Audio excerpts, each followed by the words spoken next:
আসসালামু আলাইকুম এভরিওয়ান। পৃথিবীর ইতিহাসে লেখা থাকবে আজকে আমার সাথে ঘটে যাওয়া এই ঘটনা।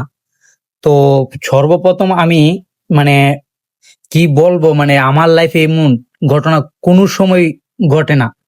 আমি বাংলাদেশের পুরোপুরি 64 জেলার থেকে 62টি ঘুরে লাইছি। মানে এত লং জার্নি করছি, তারপরে এরকম হেনস্থ হই নাই। মানে আমি ব্রাহ্মণবাড়িয়া থেকে জাস্ট নরসিংদী আসবো, 1-1.5 ঘন্টার রাস্তা সর্বোচ্চ। আর 500-600 টাকার ভাড়া সর্বোচ্চ বাসে আসলে। আর ট্রেনে আসলে তো আরো কম। তো আমি সকাল 6টায় রওনা হয়েছি বাসা থেকে। তো ব্রাহ্মণবাড়িয়া বিজয়নগর থেকে রওনা হয়েছি, চান্দুরা আসছি। তো চান্দুরা আসার পরে শুনলাম চান্দুরা থেকে নাকি বিশু রুট পর্যন্ত বিশাল জ্যাম। এদিক দিয়ে গাড়ি যায় না, প্রায় 6-7 ঘন্টা দাঁড়ায় রয়েছে। তো একজন সিনজিওয়ালাকে বললাম, তো উনি বলতেছে, ভাই আপনার ভালোর জন্য আমি বলি যে আপনি আমার সিনজিটা রিজার্ভ নেন, নিলে আমি আপনারে মণিপুর দিয়া ঘুরাইয়া শিমাইলকান্দি ব্রিজে দিয়ে আসবো। শিমাইলকান্দি ব্রিজ থেকে একটা রিক্সা নিয়ে আপনি চলে যাবেন ব্রাহ্মণবাড়িয়া রেলওয়ে স্টেশন। তো ওইখান থেকে আমি ওনার কথা মতো, তো ওনার গাড়ি রিজার্ভ নিয়ে সিনজি নিয়ে আসছি। তো উনি মণিপুর দিয়া সিনজি ঢুকাইয়া তারপর শিমাইলকান্দি ব্রিজ আনছে, যেটাকে ব্রাহ্মণবাড়িয়া শেখ হাসিনা সেতু বলে, ওইখানে আনছে। ওইখান থেকে একটা অটো রিক্সা করে আমি চলে গেলাম ব্রাহ্মণবাড়িয়া রেলওয়ে স্টেশনে। তো ওইখানে গিয়ে দেখি 9টার সময় ট্রেন চলে গেছে। আর কোনো ট্রেন নাই, আবার 1টার পরে। তো এতক্ষণ এখানে দাঁড়াই থাকবো কে? তারপর আমি ওইখান থেকে বেগে চলে আসলাম যে বিশ্ব রোড, এদিকে বিশ্ব রোড যাই, বিশ্ব রোডতে দেখি কাউতলি দিয়ে বিশ্ব রোড যাই, কাউতলি দিয়ে বিশ্ব রোড গিয়ে দেখি বিশ্ব রোড থেকে গাড়ি পাই কিনা। বাস পাইলে বিশ্ব রোড দা জামুগা নরসিংদী। তো এখান থেকে আবার একটা সিনজি রিজার্ভ নিলাম, বিশ্ব রোড আসলাম। তো বিশ্ব রোড আইসা দেখি বিশ্ব রোড বিশাল জ্যাম। তো এখান থেকে আবার হাঁটা শুরু করলাম, আশুগঞ্জ যাব, একটু সামনে গেলাম। সামনে যাওয়ার পরে দেখি ইখানো জ্যাম। তো এখান থেকে আর একটা সিনজি নিলাম রিজার্ভ, যে আশুগঞ্জ নিয়ে বা ভৈরবের ধারে নিয়ে দিয়ে আইবে। তো এই সিনজি কি করছে, এলাকার ভিতর দা এমন এক রাস্তার মধ্যে দা নিছে, আপনারা রাস্তা না দেখলে বুঝবেন না। একবার মনে হয় আকাশ থেকে মাটিতে পড়তেছি, আবার মাটির থেকে আকাশে উঠতেছি। আবার কিছুক্ষণ পরে পরে এই সিনজি ফাইসা যায়, পরে পিছন দা টেলা দেওয়ান লাগে।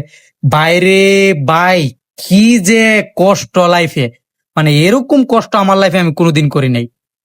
যাই হোক, কপালে লেখা ছিল এরকম কষ্ট। তো সিনজির কতক্ষণ পরে পরে টেল্লা টুল্লা এই রাস্তা দিয়ে আইসি। রে বাবা, রাস্তা না এটা যেমন কি কমু, ভূমিকম্প হয়ে রাস্তা ভেঙে গেছে এই অবস্থা। এই রাস্তা দিয়ে আইলাম। তো আসার পরে আশুগঞ্জ আইনা দিব আমরারে এই সিনজুলা। তো এই বুড়া কায়ে যে অত্যাচার করলো আমরার লগে, এমন এক রাস্তা ডুয়াইছে, আগে কইলে আমরা জীবনে গেলাম না। যাই হোক, ওনা বেশিটা পাইবো বুঝলা, সিনজিটারে ঘুরাইয়া পেঁচাইয়া এমন জায়গাটা নিছে। তো আইনা এমন এক বাড়ার দাম করছে আর নাই বলি। তো ওনার বাড়া বুঝাই দিলাম। তো আশুগঞ্জ থেকে উনি আবার একটা অটো করে দিল। অটো 1 মিনিটের রাস্তা এসে বলতেছে 150 টাকা। আরে ভাই, আইতে এলো তো 1 মিনিট, কো ভাই আইলো না, এখানে যে জ্যাম, আমি তো আইনা দিছি। আমি কই, তাহলে এক কাজ করেন, গলায় এমে তো যে বেলে টেয়া নিতেছেন, গলা চুরি দিয়া টেয়া নেওয়া একই কথা। তো অটোলার আর কি কমু তাক, উনি যেভাবে বলতেছে যে উনি ছাড়া কেউ আর আসলো না।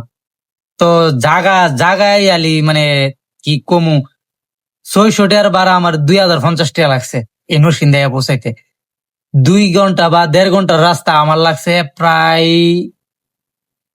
8 থেকে 9 ঘন্টার উপরে, প্লাস 10 ঘন্টা এরকম লাগছে। তো আমার লাইফে ইতিহাস হয়ে থাকবো যে লং জার্নিটা।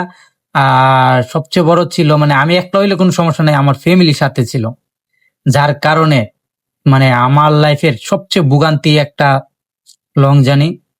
তো এরকম লং জার্নি কেউ যাইবেন না ভাই, ঠিক আছে?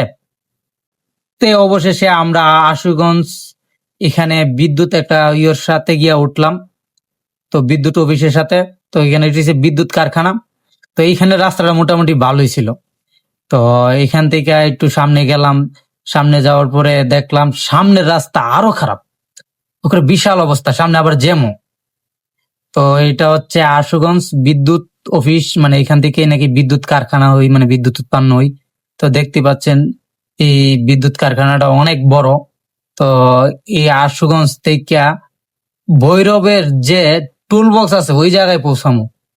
আর কি কমু ভাই, মানে যে একটা অহমানি হইছে আমি আমার লাইফে। মানে এই লং জার্নি কইরা আমি দোয়া করি আল্লাহর কাছে, মানে আমার মতো কেউ যাতে ভবিষ্যতে এরকম কোনো লং জার্নি না করে। হাই রে লং জার্নি রে, এমন জানলে আমি আগে জীবন ওই গাড়ি দিয়ে নাইলাম না। আল্লাহ, হয়তো কপালে লেখা ছিল। আবার বাসের মধ্যে উঠছি, বাসের পিছের পাকা নাই,